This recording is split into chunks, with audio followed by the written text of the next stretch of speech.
Hola a todos. Cuando se habla del nuevo orden mundial, generalmente nos explican como algo que va a acontecer en el futuro, pero yo tengo la teoría de que el nuevo orden mundial ya llegó, sus bases están puestas, y lo único que hay que hacer para saber cómo vamos a terminar es proyectar a futuro lo que ya existe. El nuevo orden mundial no es una dictadura de los ricos solamente, sino que en realidad se basa en sacarnos nuestras libertades como individuos y transformar la cárcel en la que vivimos en una todavía mucho peor. La idea de este video es juntar distintas piezas que fui investigando y hacer una proyección a futuro y ver cómo van a encajar para terminar de quitarnos nuestras libertades, de cómo vamos a vivir en un mundo colectivizado, porque el nuevo orden mundial no va a ser neoliberal, el nuevo orden mundial va a ser de izquierda, va a ser una dictadura bastante totalitaria y también va a ser colectivista. Bueno, no quiero adelantar más nada, miren el video, espero que les guste y les resulte interesante. Así que bueno, sin dar más vueltas, arranquemos.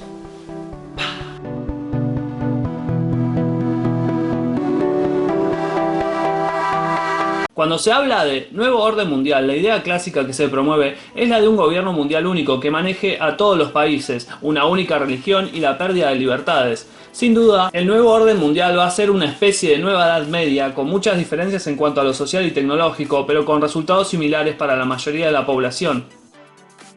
No hay lugar para la clase media en el nuevo orden mundial. El Club de Roma, una organización gubernamental internacional de políticos y científicos, publica en 1972 que de seguir así el mundo, para 2060 empezaría un colapso total de la civilización por escasez de recursos, contaminación, sobrepoblación, y ya no habría capacidad suficiente para producir alimentos o sostener el nivel de vida. La recesión mundial y la pérdida del nivel de vida, ¿no serán la receta que están aplicando con la excusa de preservar el mundo? En general, vemos una caída del nivel de vida en Occidente, cada vez más pobreza, violencia y desempleo.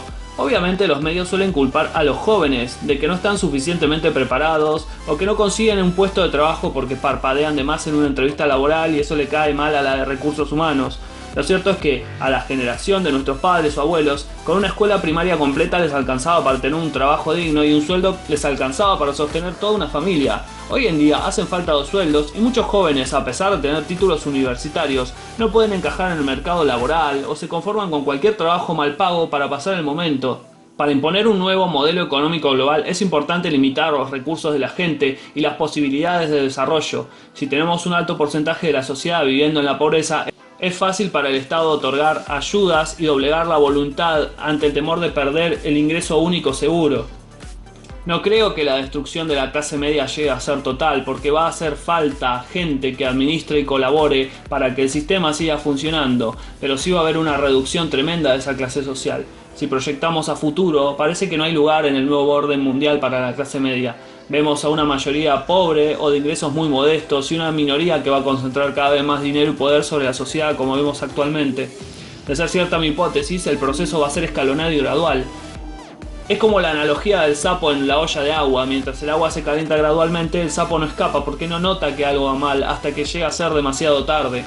Sí es cierto que en países de Asia y África se redujo la pobreza extrema, pero el tener 2 platos de comida al día o un trabajo esclavo con jornadas de 13 horas no te hace próspero ni libre.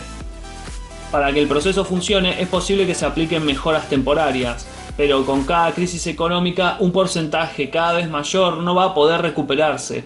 Este proceso escalonado sirve para mantener la esperanza en el sistema y evitar la oposición. En Argentina funcionó bien este sistema, donde pasamos de 4% de pobreza y un nivel de vida superior al de varios países europeos en la década del 70 a más del 32% de pobres.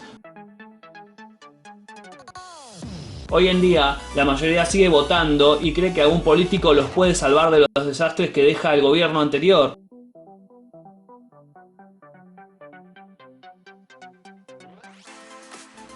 La reducción de la población. Los locos que manejan el poder en las sombras y notan en las sombras suponen que somos demasiados en el planeta. Muchos países tienen fuertes medidas para el control de la población, como China, donde rige la política del hijo único, o India, donde se esterilizan personas a la fuerza. En Occidente no se pueden aplicar tan fácil estas medidas por el sistema político democrático, pero se impulsa por distintas vías. Hemos visto aumentar los casos de esterilidad, la promoción descarada de los beneficios de no tener hijos, el hedonismo, y que la gente aplace cada vez más la edad de procrear por la inseguridad económica. Esto ha llevado a muchos países a tener tasas de crecimiento poblacional negativas y un envejecimiento poblacional que solamente va a tender a agravarse si las cosas siguen así. Muchas de esas políticas antinatalidad son abiertamente promovidas por Naciones Unidas y por el mismo Estado. Divide y vencerás. Para controlar una sociedad donde hay mayorías fuertes, nada mejor que dividirla en facciones que se enfrenten entre sí para poder sacar ventajas o imponer una agenda. Que no nos extrañe que los que promueven el multiculturalismo, destrucción de valores, emigraciones, choques culturales, grupos feministas y demás, escondan como fin último la división social. Con grupos enfrentados entre sí no va a haber cohesión suficiente para cambiar el sistema y ver a los verdaderos culpables de que el sistema de cosas estén siendo manipulado en perjuicio de la gente. Un punto importante de esto lo juega la disidencia controlada. El crear una falsa oposición es buena para canalizar a los inconformistas hacia posturas o objetivos secundarios que no dañan el poder real. De esta forma se eliminan o se moderan las amenazas. El marxismo cultural forma uno de los pilares de todo esto. Por un lado, muchos de los que forman parte de esa tendencia ideológica creen que se oponen al sistema preestablecido, como al capitalismo, etc. Pero es de todos sabidos que el mismo sistema los promueve. Si el sistema no quisiera promover estos movimientos disolventes que supuestamente son una amenaza para el mismo, no les daría aire en los medios de comunicación, lugar en el Estado y mucho menos los financiarían capitalistas.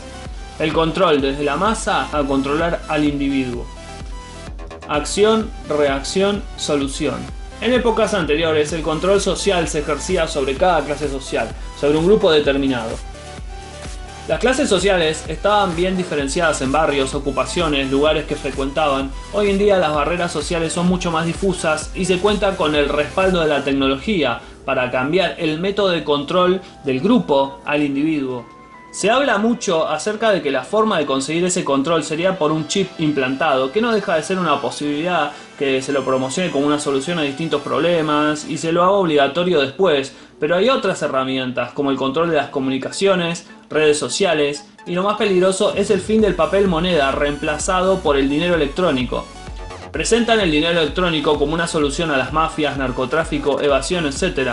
Pero bajo ese barniz de buenas intenciones podemos ver una formidable arma para el control del individuo. Con apretar un botón alcanzaría para conocer los consumos y la privacidad de una persona y en caso de ser una amenaza para el sistema dejarlo completamente sin medios económicos. Ese es el riesgo encubierto que nos vulnera. Muchos países están implantando el dinero electrónico y casi siempre a la fuerza, donde la opinión de la gente no interesa.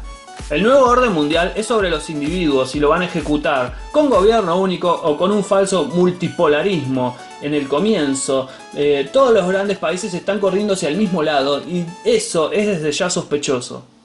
Bueno, espero que les haya gustado el video, que les haya parecido interesante y también haya servido para generar una reflexión del camino que está tomando la sociedad o que más bien que el camino al que nos están empujando, ¿no? Más que no es una decisión personal nuestra, sino que viene desde arriba hacia abajo.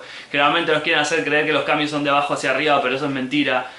Intenten movilizar gente sin un peso en el bolsillo y después me dicen si en realidad se pueden generar las cosas que se generan de la forma en que nos dicen, ¿no?